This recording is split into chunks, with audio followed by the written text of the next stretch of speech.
Welcome to another episode of Kohan Duels.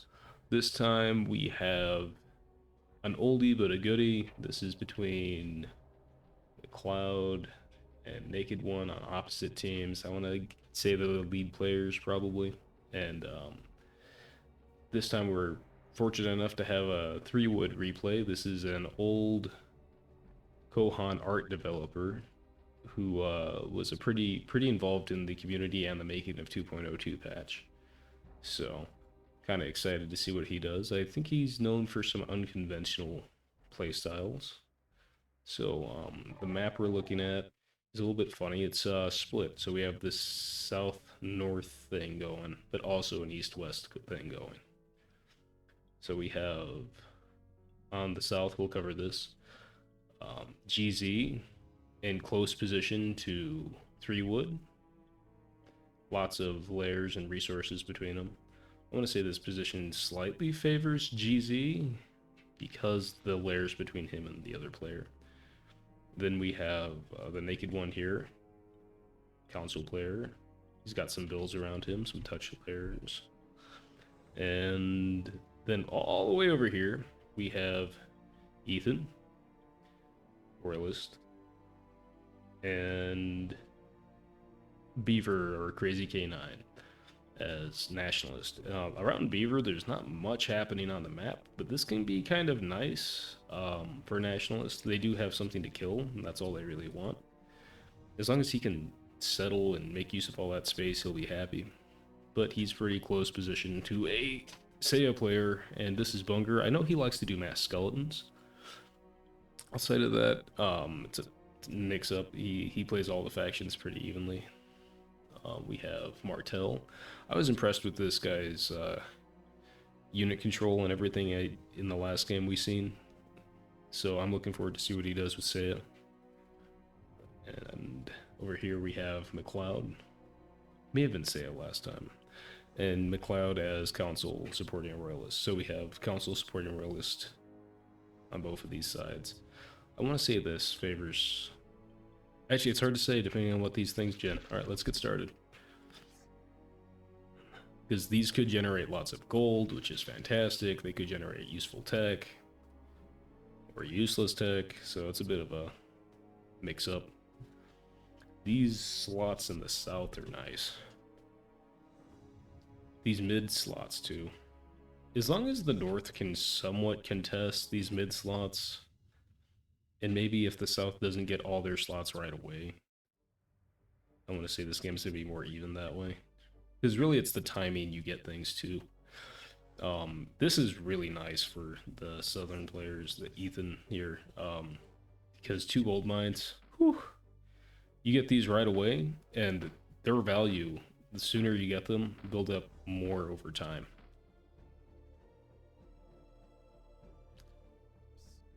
Meanwhile, the later you get something like a Seiya build, like the less value it has. Obviously, these generate gold too, so the same logic applies to them. This could be very bad if he gets surrounded. He is spell immune, luckily, so he might not be slowed as bad. Ooh. That's a kick in the pants. So while this may favor the South here in my initial analysis, something like this can definitely put you far back and kind of mess up map gen altogether. In the sense that, like, it doesn't matter what you generated if you can't exploit it. Ooh. Okay. This is Balthazar. Nice. He could dance down these skeletons slowly. Just chucking fireballs and retreating. Yeah. That's a heck of a investment. Oof. Dog cat fight. Okay. So anytime that happens, you see them saying going, that means they pause the game, which isn't captured in the recording, and then unpaused it. The tradition is to count 3, 2, 1, and then wait 3 seconds and then go. Kaldonite Spire in the back.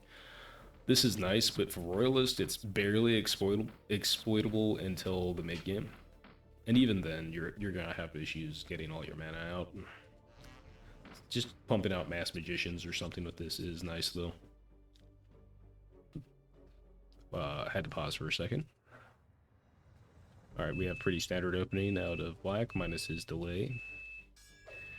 He is now combating these guys in melee.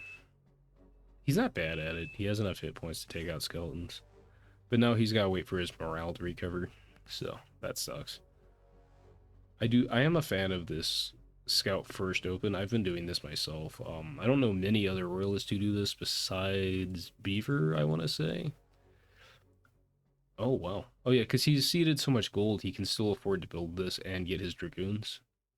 He must have had a nice touch there. Or was gifted gold from a teammate.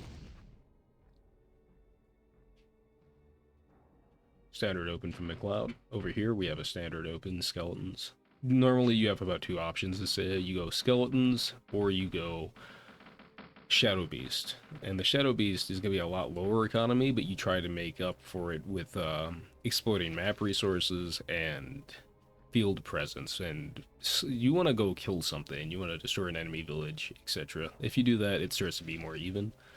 But when you do those kind of openings, multiple dragoons, scouts, super scouts, you do have to get your value either from the map and fix your economy, or from taking your hunk of flesh out of the enemy. So remember, aggressive opens means onus is on you to do something, otherwise you're behind.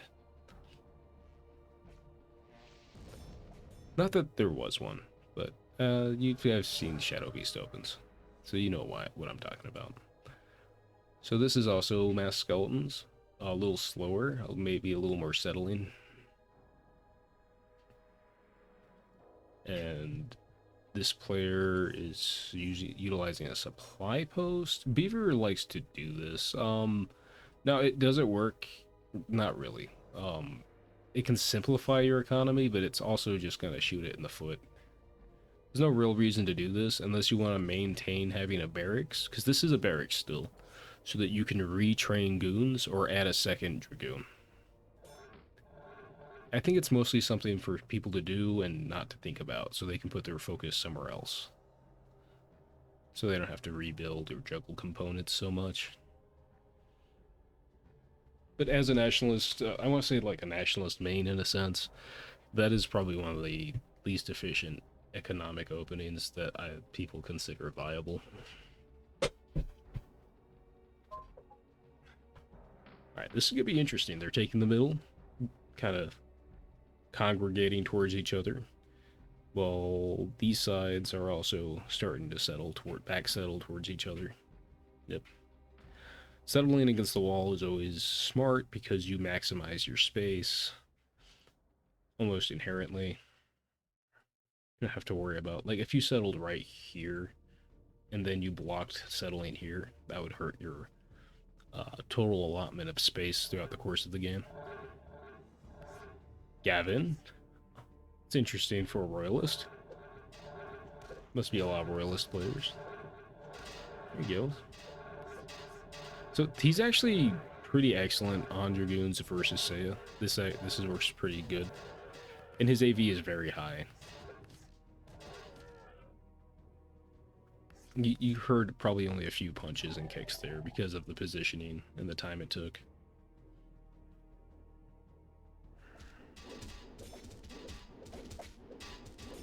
Yep, I agree with this. I prefer Thora on my dragoons as well. Because this guy provides DPS regardless of where he is with Shower of Light. And Thora healing scouts doesn't really help much because they don't have enough DV to be protected with healing.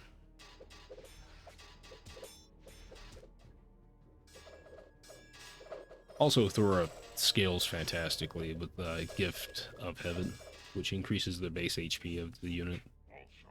Well, scales off the base HP of the unit. Nava doing some raiding. This is great experience for Nava, especially when she's not losing Dragoons specifically and the damage is just distributed like this. It's just some pressure. You know where 2 of the skeletons are. But against Seiya, they only need enough just to hold you off. Which I think this is enough if they keep dancing and repopping, but I would be very happy as Nava here to just keep killing shade lanes and gathering these experience banners. Every time you kill a banner, a company, you get 5 points of experience, and every unit in that company is worth 1 point of experience. So you always risk feeding them. That's always worth the line, though. It's always worth dropping a summon to delay enemies. Was there a Dragoon kill? A Dragoon recruit. I wonder. Yeah, they're just forcing him off. He sees the all these skeletons and you just have to leave. Gideon. The most confused Kohan in all of Kohan. Gaining and losing cavalry foe in place of bloodlust. And then regaining his hatred for horses as he levels.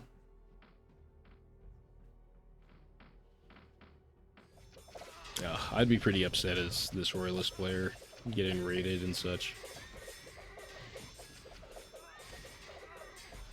This is so much good pressure. I mean, he's just pumping out footmen, but his economy's still very good. Ew, if he hits this, it's suddenly not going to be. Engage, engage. You see these guys are in the fort. Oh, they're both on grass. Either way, you have no pressure here. Whew. GZ. I don't think you built any Dragoons. And somehow, oh, if this is a no-sell, he is very lucky with this militia pop and how long this village has lasted already.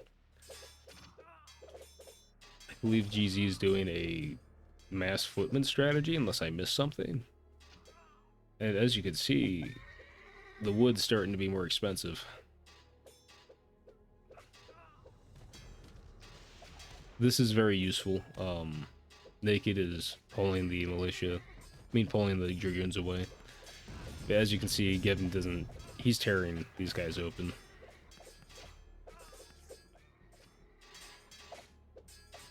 Whew, that's probably the most contentious thing happening on the map, so we'll go back over here and watch this.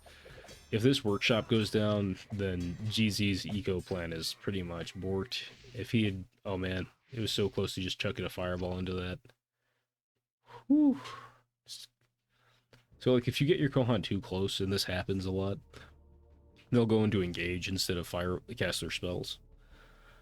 It's why sometimes if you have these Kohan groups, putting in a 5th scout can actually make it easier to manage and get their spells off consistently, especially if you want to micro them a lot. It's not something I see done, but it's something I've thought about. Because a 5th scout does provide Dominion and Recon in the support slot. Which means this engagement circle is going to be bigger, which means more range on your spells.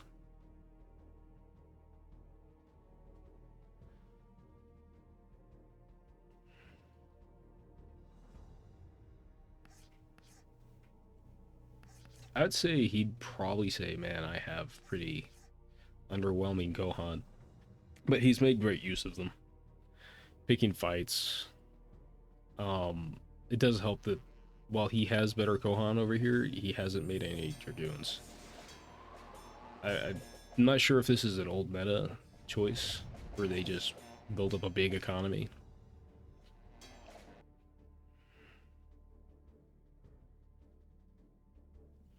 But against another Royalist player especially, I mean, this guy has every reason to pump out more horse archers versus those footmen and just kite them. Maybe even put Balthazar on them. His horse archers are fantastic against militia, dragoons, and all that. They can kite them, they do massive damage to them because of the low DV.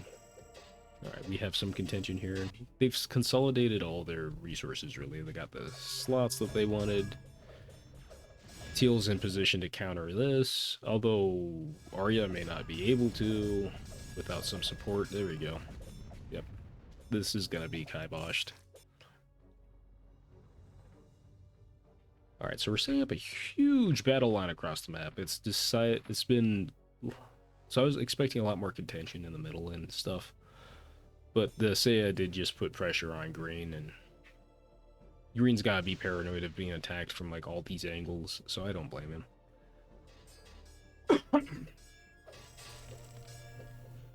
And this guy had enough slots and stuff to be happy just settling forward, getting... This is so nice for a Royalist player. His economy is just handled. Honestly, if I was him, I would settle, quarry, settle, and then upgrade those to mining posts later or something. He's probably only negative like that because he has settlers across the map. 1, 2... Yeah.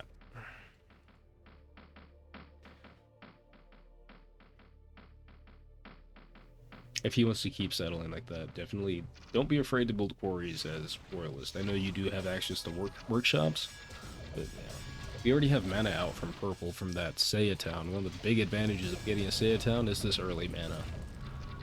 I think they're probably one of the most influential towns you can get besides a nationalist. Some very good jockeying for position from red and blue here.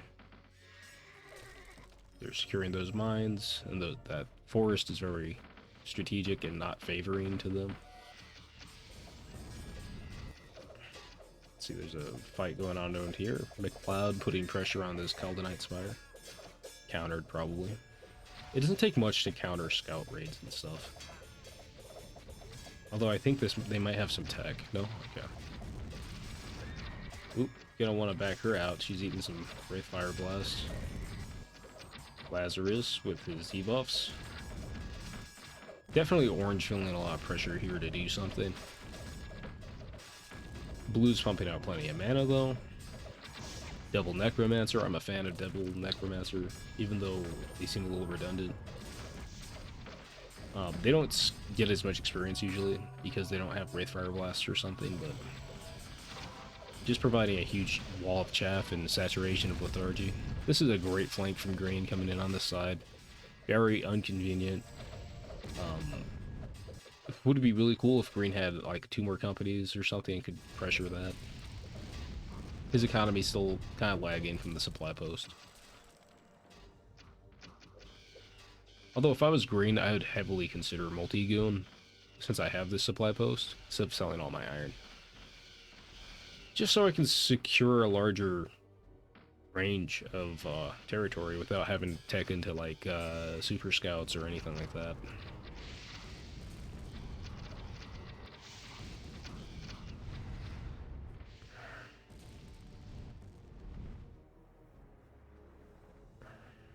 We have Nick Swiss. This Attract Arrow spell is very good. Makes units take 50% more, no, 30% more damage from ranged attacks in 2.02.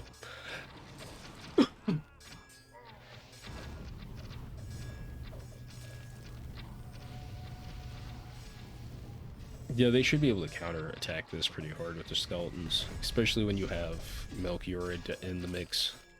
He pops skeletons like nothing. But just the sheer quality of the South's army is kind of hard to beat. You have Navan, a forest with regular. His goons aren't dying anytime fast.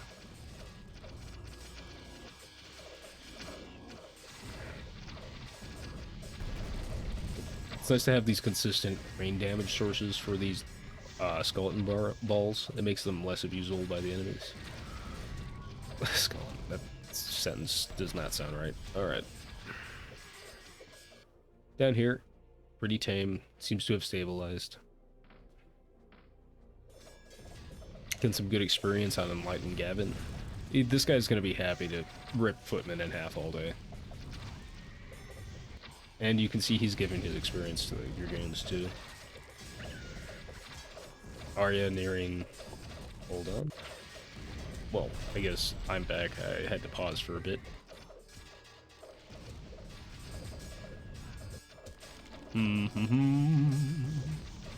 Yep, okay, he's getting away. It's so nice, this unlimited morale kind of thing. If you can manage your captains and not get them targeted, you can do so much work with these trench fights, even if you're weaker economically, you can start to take an advantage just because they're caught up fighting endlessly and defending, and they're shuffling all their units around, and you're just kind of laying skeletons and shadow blast into them, or wraith fire blast into them.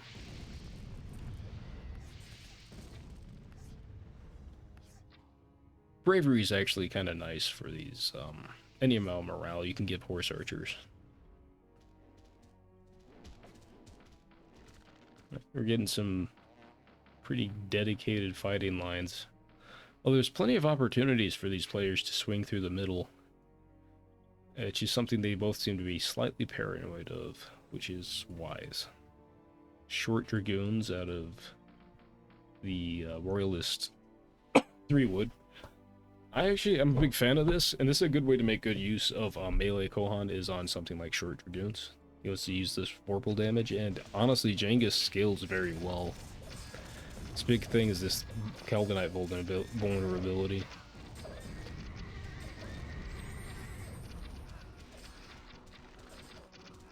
Getting all his guys back. Oop, bad route. This could be the death of Balthazar. In fact, it's looking very likely that this is the death of Balthazar.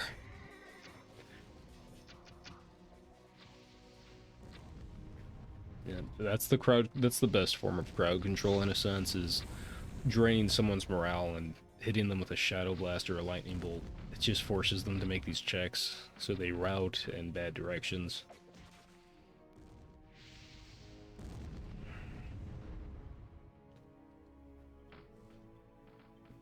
I know it's easy to blame the game at that point, but you know, it is on you to kind of manage your morale.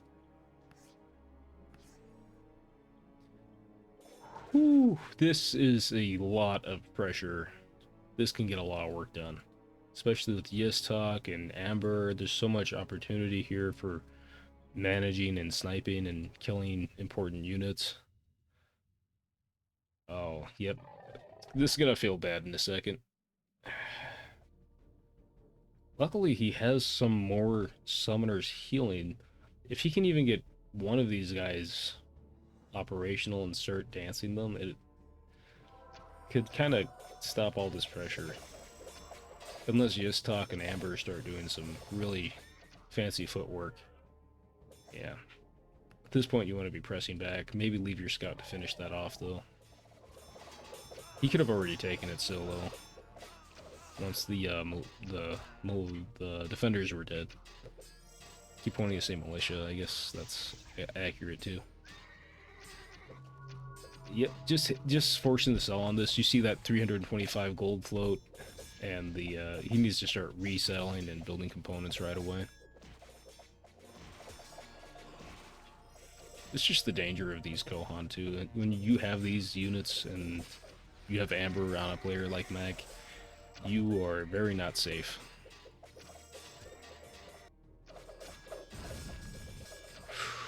Ooh, losing Arya. This can happen to melee Kohan when they're engaged. I believe she was enlightened with this 705 hit points.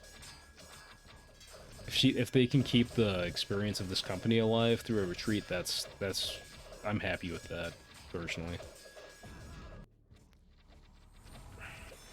Arya is one of those Kohan whose passive scaling, that quick recovery, keeps getting better and better. The point of almost absurdity, frankly.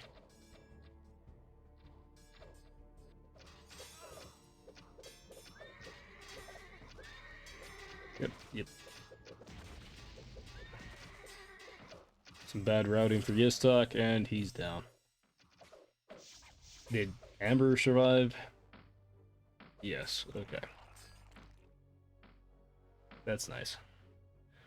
This is kind of worth it for Mac, even at losing that, because he's stunted this economy so heavily, and he hasn't started bouncing back from it yet. He needs to start building the components. He needs to start upgrading this even to like a blast furnace right away would have been a good move. That's when those upgrades come in handy, is what I noticed. You don't really plan to use them, but sometimes they're actually a perfect crutch for what you're doing. Losing Hisrak horse archers really sucks. It's just that he had 2 fireball horse archers, and now he doesn't.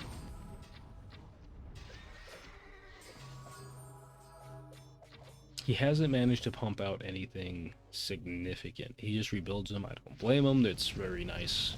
It's a nice company. He's getting all his magic from lightning bolts, fireballs. That's okay sometimes. Yep. This is a nice move from Orange here. Secure that. I'm not sure if he has it. Yeah, he can get a lot of diversity out of actually settling that, taking that rather. Macleod with these, oh, that's gonna hurt. These Slan, yep, that captain going down pretty much forces a retreat on this once, yeah. He's just providing a nice passive effect, I guess. And Dominion's good for Mystics. Start casting spells at a further range. Dominion, in a sense, can be used as a spell range extender. Because you need to be engaged to cast spells, and the larger your Dominion is, the more range you have to do that. I think most spells have a range of 10, which is larger than most Dominions, so...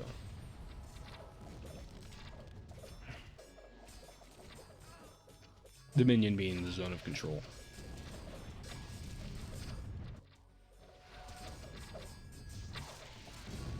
Whew. Oh, that is unfortunate. He's moving fast. Okay, well that worked out. There's a lot of Kohan open from GZ.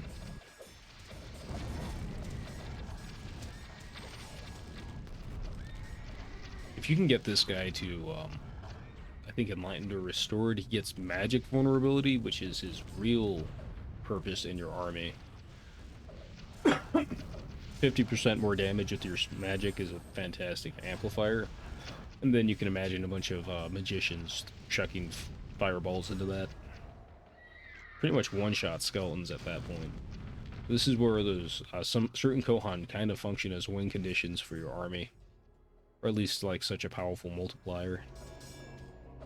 Now, I'm gonna go ahead and slow things down a little bit while I check out the economies. Black, 7 units, mostly standard units, no mana. Purple has lots of mana and undead. We have teal with a mixture, I want to say. Mostly horse archers. I like his unit control here. Splitting things up. Then we have Mac with a bit of everything. He has a few slanery companies. He's covering 2 fronts, I want to say. But, you know, he can only bring so much. And then there is... Yep. Okay. Go ahead and speed back up. It's become less of a thing in recent times, but generally there's a rule of you can have 2 posts within one screen, or next to each other in a sense, and a maximum of 6 posts per player. Now, I think it's gotten a little bit looser, like people aren't as hard up about it, but back when this was being played, it was a really big deal.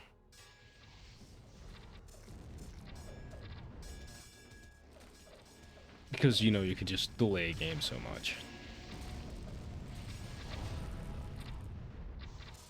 And I don't just mean delaying a game. I guess there's some conception that it was overpowered. And it can be when you have texts that affect all units, too. Something like Silk Armor and Outposts could be viewed as quite strong, so... Alright. Let's turn that off for a little bit.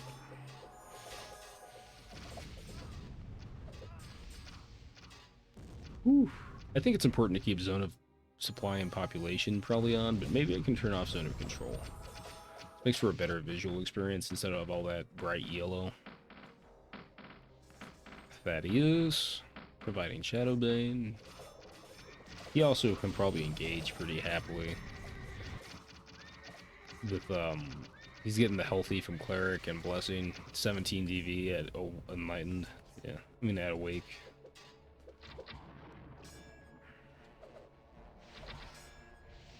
Yeah, if there's enough frontline, he probably could. What a hot take from Ethan.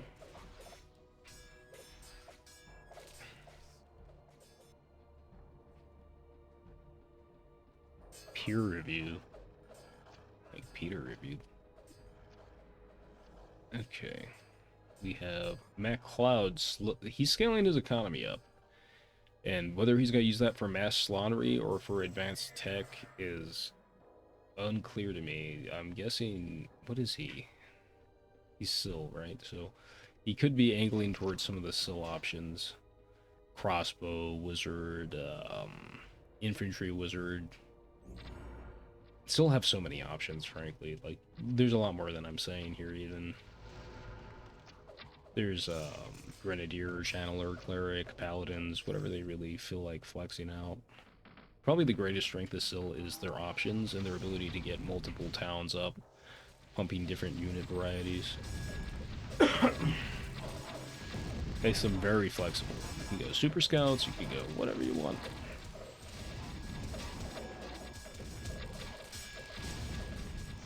But they kind of get typecast into just crossbow and elite bowman. Well, pigeonholed is a better term, probably. Praxis. If you ever get Praxis, he can kind of carry your side, too. You just need to keep him alive and throw in lightning bolts.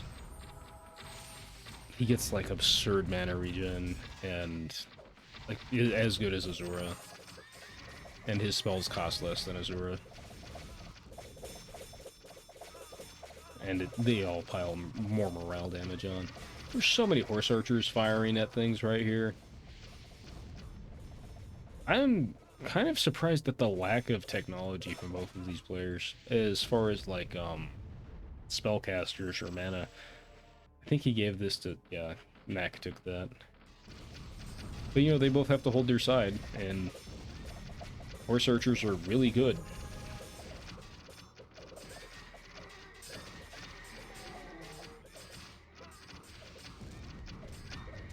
Losing Amonkhet, that sucks.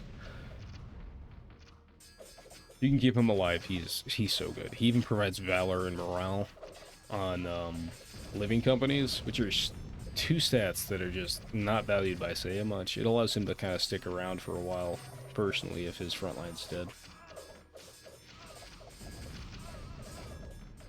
Okay, lots of... Oh, okay, so this is the thing you'll see start to break lines, is the Maelstrom engines behind militia posts. This is true trench warfare, because this is a company that's not useful outside of this area.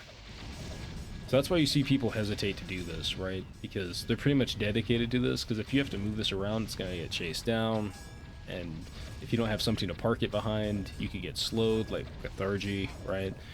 And they're already down to 8 movement. They could be run down by anything. However, unlimited morale, Maelstrom engines, experience all day, just constantly shooting. This is hard to beat.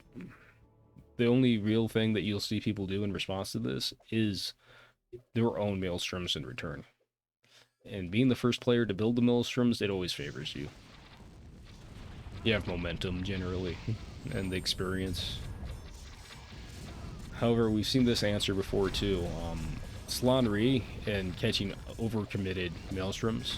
One Poison Spit, one Entangle, something like that, and those Maelstroms are gone. So this is kind of like an all-in. I don't mean like he ruined his economy, which he did. It's just this is your strategy now. This has to work. This is your death ball.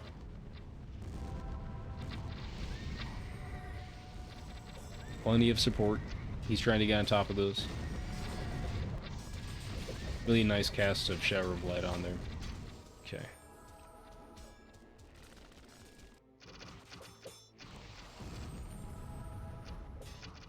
Beaver talking about getting Elite Guard. Did he build them? I think he's just bluffing, yeah. Invoker's up when we'll roll. A low percentage strategy, hoping your enemies freak out. Although I do like that he actually built a lot of summoners and didn't mix it up too much. You see that nowadays. You see people build like so much magicians and a lack of summoners. Although you can see Shadow Priest. No, this is just Fulgari. Oh god. Yeah, that was a fantastic stun. Didn't cause much damage, but you can see he stunned like, what, 15 units?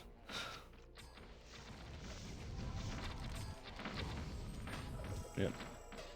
So, this is gonna get very important. These guys, like, the main thing happening here is, who's managing their units better. Because there's no real tech advantage for either size. And they have very similar unit comps. With the black player having more mass footmen, and the other guy having your goons.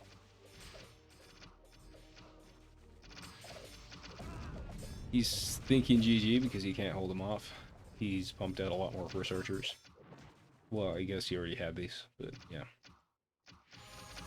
Just waiting for a militia repop. He has a bazaar in this main. I've never tried that. That's an interesting idea. So he's got a middle side that's winning. He's got pressure over here, but his side is starting to fold. He needs support, but Naked's all in on this fight with the Maelstrom engines because he can't afford to lose pressure. Especially with Macleod building his own Maelstrom engines behind all this crowd control. We've got two people calling the GG. He's saying, hey, I got your main. It's over. And the other guy... Oh, well. See, it's crazy how much is being decided by one front right now, because every other front is somewhat locked. We got... Oop, he resigned. He needed some cast support. And it definitely was not coming.